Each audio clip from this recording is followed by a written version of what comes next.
Hi friends, माझं नाव चैतन्य बदके आहे आणि welcome back to my YouTube channel. आपण या व्हिडिओमध्ये ॲनालिसिस करूया अफगाणिस्तान विरुद्ध बांगलादेश, जो ग्रुप 1मधला शेवटचा सामना खेळवला गेला आणि खूप थ्रिलर होता हा सामना. या मॅचवर ॲक्च्युली 3 टीम्सचं भवितव्य अवेलेबल होतं. बांगलादेश आणि अफगाणिस्तानचं तर होतं, पण ऑस्ट्रेलियाचं पण होतं.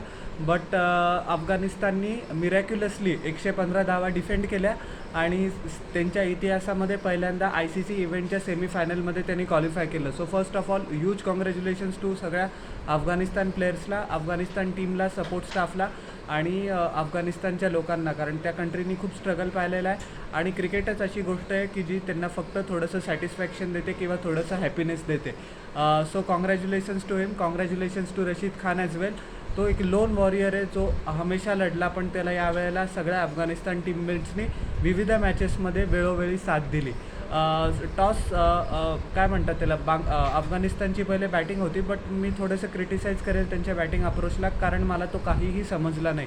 20 ओव्हरमध्ये फक्त ते 5 गडी बाद होते, पण त्यांना फक्त 115 धावा करता आला. मला कळलंच नाही की ते हळू खेळत आहे की खूप जोरात खेळत आहे. काय म्हणतात, रशीद खाननी ॲक्च्युली 10 चेंडूंमध्ये शेवटी 3 षटकार मारले, जेणेकरून स्कोअर जसा तसा 100च्या वर पोचला.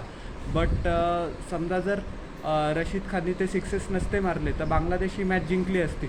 बांगलादेश तर क्वालिफाय झालंच नसतं, पण अफगाणिस्तान आऊट होऊन गेलं असतं आणि ऑस्ट्रेलिया क्वालिफाय होऊन गेलं असतं, कारण दोन्ही टीम्सच्या कम्पॅरेटिव्हली त्यांचा रन रेट ॲक्च्युली खूप सुपिरियर होता. सो तुम्ही समजा जर स्टार्टिंगलाच खूप डॉट बॉल ॲब्झॉर्ब करतात आहे, तर नंतरच्या याच्यावर समजा जर तुम्ही मारलं प्लेयर्सनी तर ठीक आहे, पण समजा त्यांना शॉट्स एक्झिक्यूट करता नाही आले मिडल ऑर्डरला, किंवा जे नंतर ओपनर्स नंतर प्लेयर्स फॉलो करताय, तर टीमची खूप मुश्किल होऊन जाईल, जशी काल बांगलादेश विरुद्ध झाली होती. थँकफुली जसं मी सांगितलं की रशीद खाननी 3 सिक्सेस मारल्या, बट तरी पण तो टोटल मला रिस्पेक्टेबल नाही वाटला. बांगलादेश आय थिंक सो काहीतरी त्यांना 12-12.5 ओव्हरमध्येच हे टार्गेट चेस करायचं होतं. ते टार्गेट ते आरामात चेस करून टाकतील. बट बॉलिंग अफगाणिस्तानची वर्ल्ड क्लास आहे, ब्रिलियंट आहे, याच्यामध्ये काहीच दुमत नाही. आणि काल त्या बॉलर्सनी परत प्रूव्ह केलं. रेहमानुल्ला गुरबाजने 43 धावा केला, हायेस्ट स्कोरर फॉर अफगाणिस्तान. नंतर रशीद खान त्यांचा हायेस्ट स्कोरर होता. सो इब्राहिम झादरान म्हणा, जो दुसरा ओपनर आहे, किंवा जे नंबर 3ला येतात, बॅट्समन 4ला येतात, ओमर जाहिद म्हणा, नयबला म्हणा, त्यांना ॲक्च्युली हे कळावं लागेल की ॲटलिस्ट तुम्ही स्ट्राईक तरी रोटेट करा. समजा तुम्हाला पॉवर गेम खेळता येत नाही, असं नाही की त्यांना पॉवर गेम किंवा पॉवर स्ट्रोक्स खेळता येत नाही, पण हे पिचेस जराशी डिफिकल्ट असतात. सो ॲटलिस्ट तुम्ही इंटेंट तर दाखवा. That should be their aim. But फक्त 115 धावा करण्यात आला. माझ्या मते बांगलादेश बॉलर्सनी पण चांगली बॉलिंग केली, त्यांना पण क्रेडिट द्यावं लागेल. आता 115 बांगलादेशला काहीतरी 12-12.5 ओव्हरमध्ये चेस करायचे होते, जेणेकरून ते सेमीफायनलमध्ये जातील. कारण बांगलादेश, ऑस्ट्रेलिया आणि अफगाणिस्तान या तिन्ही टीम्समध्ये बांगलादेशचा रन रेट सगळ्यात वर्स्ट होता. No doubt about it. त्यांची पण बॅटिंग युजली काहीच इंटेंट दाखवत नाही. पाऊस पडला 3च ओव्हरनंतर, बट नंतर मॅच परत रेझ्यूम झाली, जेणेकरून डकवर्थ लुईसच्या प्रमाणे 19 ओव्हरमध्ये बांगलादेशला काहीतरी 114-115 धावांची गरज होती. अफगाणिस्ताननी हा सामना 8 धावांनी जिंकला. आणि मॅन ऑफ द मॅच होता नवीन उल हक, ज्यांनी 3.5 ओव्हरमध्ये 26 धावा दिल्या आणि 4 विकेट्स पिकअप केल्या. आपल्याला रशीद खानला पण खूप मोठं कॉंग्रॅच्युलेशन्स म्हणावं लागेल, पण त्यांनी पण being the captain leading from the front, पहिले तर त्यांनी ते 3 गगनचुंबी षटकार लगावले, जेणेकरून अफगाणिस्तान 100च्या वर पोचला. त्याच्यानंतर त्यांनी 4 ओव्हरमध्ये फक्त 23 धावा देऊन 4 विकेट्स घेतल्या. कॅप्टन्स परफॉर्मन्स होता त्याच्याकडनं. गुलबुद्दीन नैबनी पण 2 ओव्हर टाकल्या, एकदम सटीक ओव्हर टाकल्या, फक्त 5 धावा दिल्या, 1 विकेट घेतली आणि खूप चांगला परफॉर्मन्स होता अफगाणिस्तानचा. त्यांनी बांगलादेशी मिडल ऑर्डरला स्टायफल केलं.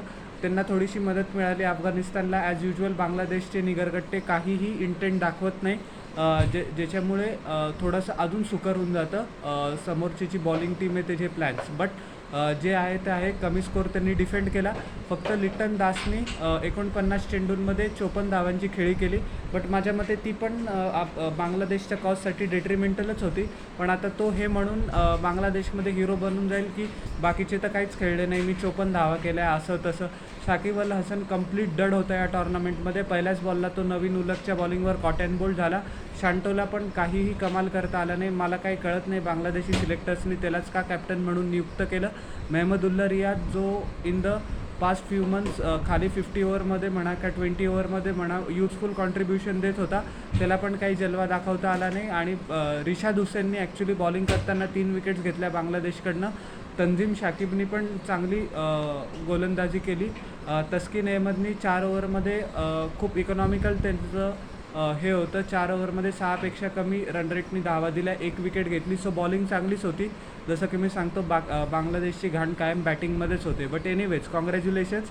आणि किती ज्युबिलंट सीन्स होते काल अफगाणिस्तानमध्ये. जलालाबाद म्हणा, काबूल म्हणा, कंधार म्हणा, पूर्ण भरून निघालं होतं. Why not. जसं की मी व्हिडिओच्या स्टार्टिंगला सांगितलं की क्रिकेटच आहे की जे अफगाण पीपलला हॅपीनेस प्रोव्हाइड करतं. आणि या दे फुल्ली डिझर्व दिस विक्ट्री. आणि पुढे आता साऊथ आफ्रिका विरुद्ध अफगाणिस्तान हा सामना होणार आहे. ऑफकोर्स फेवरेट साऊथ आफ्रिका आहे, पण समजा जर त्यांनी अफगाणिस्तानला लाईटली घेतलं तर त्यांच्यासारखे मूर्ख तेच असतील. अफगाणिस्तानला आता जेन्युइन चान्स आहे. दुसरी सेमीफायनल भारत आणि इंग्लंड विरुद्ध आहे. आणि एक मजेशीर किस्सा ॲक्च्युली, थोडंसं टाईम वेस्टिंग टॅक्टिक जोनाथन ट्रॉटनी हे केलं होतं की आपण डकवर्थ लुईस अँड स्टर्न मेथडच्या याच्यावर खूप पुढे आहे. सो थोडासा टाईम वेस्ट करतं. ज्या वेळेला गुलबुद्दीन नेम स्लिपवर होता तरी लगेच त्याची हॅमस्ट्रिंग पकडून घेतली. सो ॲक्च्युली ते एकदम फनी होतं माझ्यामध्ये. बट त्याच्यानंतर जे सेलिब्रेशन केलं जोनाथन ट्रॉट म्हणा, जो त्यांनी खूप छान काम केलं आहे अफगाणिस्तानसाठी. ड्वेन ब्रावो म्हणा, ज्याला या टॉर्नामेंट आधी बॉलिंग कन्सल्टंट म्हणून नेमण्यात आलं. उत्कृष्ट कोचिंग स्टाफ आहे त्यांचं. आणि त्यांचं सेलिब्रेशन एकदम बघणारं होतं. खूप इमोशनल होतं, कारण as a people, as a players पण त्यांनी खूप सफर केलं आहे. So they deserve the good Times as well. So तुम्हाला माझ्या या मॅचचं रिव्ह्यू कसा वाटला आहे जरूर न चुकता खाली कॉमेंट सेक्शनमध्ये सांगा. आणि माझ्या यूट्यूब चॅनलला लाईक, शेअर आणि सबस्क्राईब करा. आणि बेल आयकॉन प्रेस करा पुढच्या नोटिफिकेशनसाठी. आपण भेटूया नेक्स्ट व्हिडिओमध्ये. Till then everyone, bye.